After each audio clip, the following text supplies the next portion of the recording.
नमस्कार हार्दिक भाव स्वागत जनाऊँ आम ओडिया भाषा साहित्य को। तो आज आम आलोचना करवा +3 4th सेमिस्टर ओडिया ऑनर्स है।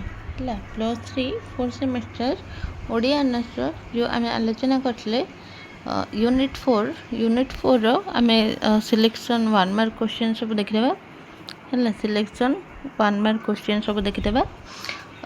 तो एठी जो मैंने भी आम टेलीग्राम चैनल ले जॉइन करना जाकि डिस्क्रिप्शन बॉक्स लिंक अच्छी जाकि जॉइन करेंगे है। आउ जार भी जहाँ कि डाउट रही से मैंने मत कमेंट मध्यम पचारि पारे मुझे रिप्लाई देवी है। तो चलतु एठी आम आलोचना करवा ग्रामपथ कविता कर्ण कविता मृत्यु संपर्क जेहेतु तुम मानकर परीक्षा आउ कहले भी बहुत कम दिन रही है। तो जिते शीघ्र पारिबा आम सिलेबस को कवरेज करदे है। आपर मुझे आसबि तुम मानकर कोर 8 कोर 8 आउ कोर 9 कोर 10 सब सिलेक्शन लॉन्ग क्वेश्चन सब नहीं आसबि है। तो चलतु डेरी नक आरंभ करवा। तो ये प्रथम प्रश्न देला ना कवि विनोद चंद्र नायक केउ मसीहार जन्मग्रहण करते। Vinod Chandra Nayak option A 1918, option B 1919, option C 1922, option C 1915। ये सठिक उत्तर होची ऑप्शन बी 1915। तापर आसला क्यों गछर लता माड़ी माड़ी घरर मथे टपिलानी। तो यहाँ ग्रामपथ कवितार आसी जो मैंने एक्सप्लेनेशन क्लास देखिदेवे से मैंने जापारे है। क्यों गछर लता माड़ी माड़ी घर मथा टपिलानी क्योंटी ना पोई शाग बी रे आसी कलरा तापर जह्नी काकुड़ी। तो ये सठिक उत्तर होची ऑप्शन ए पोई शाग है। तो ये मुझे तुम मानकर ऑप्शन पढ़ना जेहेतु वीडियोटी लेंथ देखा भी बोरिंग लगिपारे। तो जो गुड़ा भी मुझे तुमको इम्पोर्टाट कहबी से गुड़ाक तुम मैंने नोट कर रखिए है। तापर आसला ग्रामबधू सकाळ स्नान करी क्यों पथरे फेरी जाए ना क्यों पथरे ना ग्राम पथरे। ऑप्शन डी हूँ सठिक उत्तर।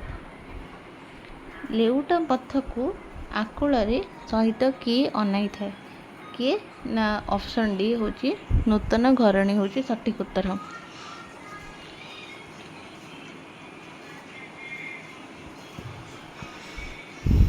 तापर आसला अधार लोभी किए। अधार लोभी हूँ काक है।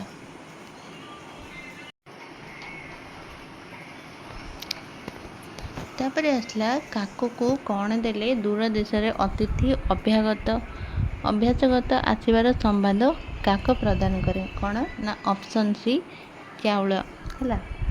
तापर किए नवजात तरुणीकर वेदना बुझेना किए ना ग्राम देवती है। ग्राम देवती नवागत तरुणीकर वेदना बुझेना।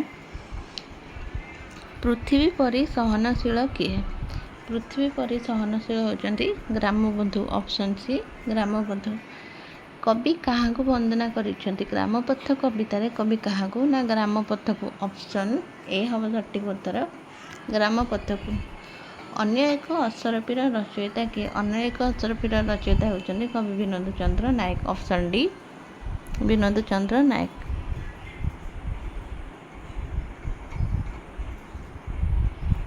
तापर आसला कवि सौरेन्द्र बारिकर कर्ण एक क्यों प्रकार कविता तुमको कह रखी एक्सप्लेनेशन क्लास रे। कर्ण हूँ एक मिथ धर्मी कविता। कर्ण हूँ एक प्रकार मिथ धर्मी कविता ऑप्शन सी होटी सठिक उत्तर है। कवि सौरेन्द्र बारिक प्रथम कविता ग्रंथ केबे प्रकाश पाइला यहाँ भी मन रखिए। कवि सौरेन्द्र बारिकर प्रथम कवितार नाम हूँ सामान्य कथन। सामान्य कथन तांकर केबे प्रकाशित ना 1975 मन रखिए 1975 ऑप्शन बी हूँ सठिक उत्तर। तापर आसला सौरेन्द्र बारिकर प्रथम कविता ग्रंथर नाम कौन। तो ये सामान्य कथन ऑप्शन ए सामान्य कथन हूँ सठिक उत्तर। आकाश परी निबिड़ କବିତାର ସଂକଳନ ରଚୟିତା କିଏ? ଆକାଶ ପରି ନିବିଡ଼ କବିତା ସଂକଳନର ରଚୟିତା ହେଉଛନ୍ତି ସୌରୀନ୍ଦ୍ର ବାରିକ। ଅପସନ୍ ବି ହେଉଛି ସଠିକ୍ ଉତ୍ତର, ସୌରୀନ୍ଦ୍ର ବାରିକ। କବି ସୌରୀନ୍ଦ୍ର ବାରିକଙ୍କର ଆକାଶ ପରି ନିବିଡ଼ କବିତା ସଂକଳନରେ କେତୋଟି କବିତା ସ୍ଥାନିତ? ନା 52ଟି। ହେଲା, option B 52ଟି।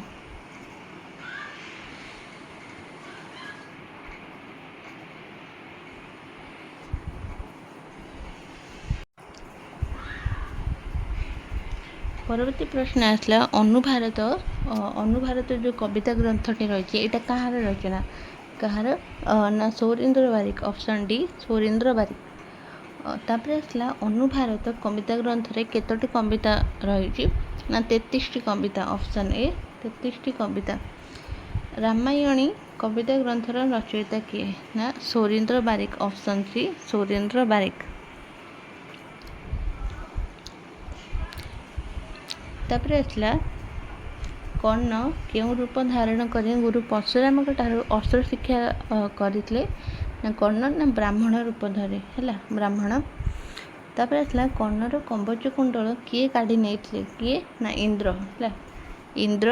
Option D Indra corner କବଚ କୁଣ୍ଡଳ କାଢ଼ି ନେଇଥିଲେ। ତାପରେ ଆସିଲା, ଦେବରାଜ କିଏ? ଦେବରାଜ ହେଉଛନ୍ତି ଇନ୍ଦ୍ର। Option B Indra. ଦେବରାଜ ଇନ୍ଦ୍ର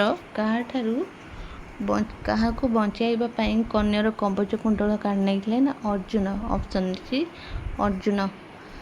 ଏଗୁଡ଼ା ସବୁ ମୁଁ ଏକ୍ସପ୍ଲାନେସନ୍ କ୍ଲାସ୍ରେ କହିଦେଇଥିଲି, ଯେଉଁମାନେ ବି ଦେଖିନାହାନ୍ତି ଯାଇକି ଦେଖିପାରିବେ। ହେଲା, ଏକ୍ସପ୍ଲାନେସନ୍ କ୍ଲାସ୍ ଯେଉଁମାନେ କରିଥିବେ ସେମାନେ ଏଇ କ୍ୱେଶ୍ଚିନ୍କୁ ଆଟେଣ୍ଡ କରିପାରିଥିବେ। ହେଲା, ତାପରେ ଆସିଲା, କବିୟତ୍ରୀ ବ୍ରହ୍ମୋତ୍ରୀ ମହାନ୍ତି କେବେ ଜନ୍ମଗ୍ରହଣ କଲେ? କେବେ? ନା ଅପସନ୍ ଏ 1934। 1934।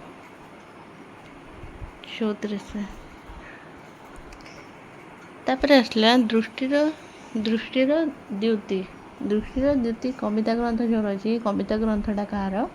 ନା ବ୍ରହ୍ମୋତ୍ରୀ ମହାନ୍ତି। Option D Brahmotri Mohanty. ତାପରେ ଆସିଲା, ନିମ୍ନଲିଖିତ ମଧ୍ୟରୁ କେଉଁଟି ବ୍ରହ୍ମୋତ୍ରୀ ମହାନ୍ତିଙ୍କର ରଚନା ଅଟେ? ତ ଏଠି ସରୀସୃପ ହେବନି, ପଲ୍ଲିଶ୍ରୀ ହେବନି, ସାମାନ୍ୟ କଥନ ହେବନି। ଆଉ ରହିଲା ଅପସନ୍ ବି ଅବତରଣ ହେଉଛି ବ୍ରହ୍ମୋତ୍ରୀ ମହାନ୍ତିଙ୍କର ରଚନା।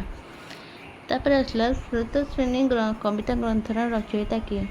ସ୍ରୋତସ୍ୱିନୀ କବିତା ଗ୍ରନ୍ଥର ରଚୟିତା ହେଉଛନ୍ତି ଅପସନ୍ ଡି ବ୍ରହ୍ମୋତ୍ରୀ ମହାନ୍ତି। ତାପରେ ଦେଲା,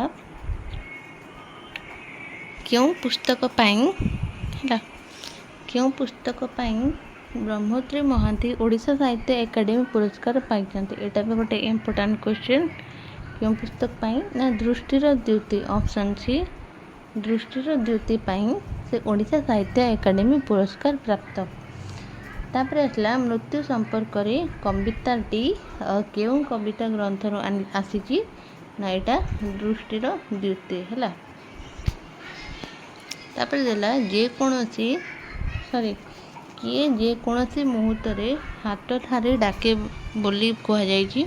କିଏ? ନା ମୃତ୍ୟୁ। ହେଲା, ମୃତ୍ୟୁ ଯେକୌଣସି ମୁହୂର୍ତ୍ତରେ ହାତ ଠାରି ଡାକିପାରେ ବୋଲି କୁହାଯାଇଛି। ତ ଆଜି ପାଇଁ ଥିଲା ଏତିକି। ଯେଉଁମାନେ ବି ଆମ ଟେଲିଗ୍ରାମ ଚ୍ୟାନେଲରେ ଜଏନ୍ କରିନାହାନ୍ତି ଯାଇକି ଜଏନ୍ କରିପାରିବେ। ହେଲା, ଆଉ ଯେଉଁମାନେ ବି ଏକ୍ସପ୍ଲାନେସନ୍ କ୍ଲାସ୍ କରିନାହାନ୍ତି ଯାଇକି ଦେଖିପାରିବେ। ଆଉ ଯାହାର ବି କିଛି ଡାଉଟ୍ ଅଛି ସେମାନେ ମୋତେ କମେଣ୍ଟ ମାଧ୍ୟମରେ ପଚାରିପାରିବେ। ହେଲା, ତ ଆଜି ପାଇଁ ଏତିକି ରହିଲି। ପୁଣି ଦେଖା ହେବ ଆଗାମୀ କ୍ଲାସ୍ରେ। ନମସ୍କାର।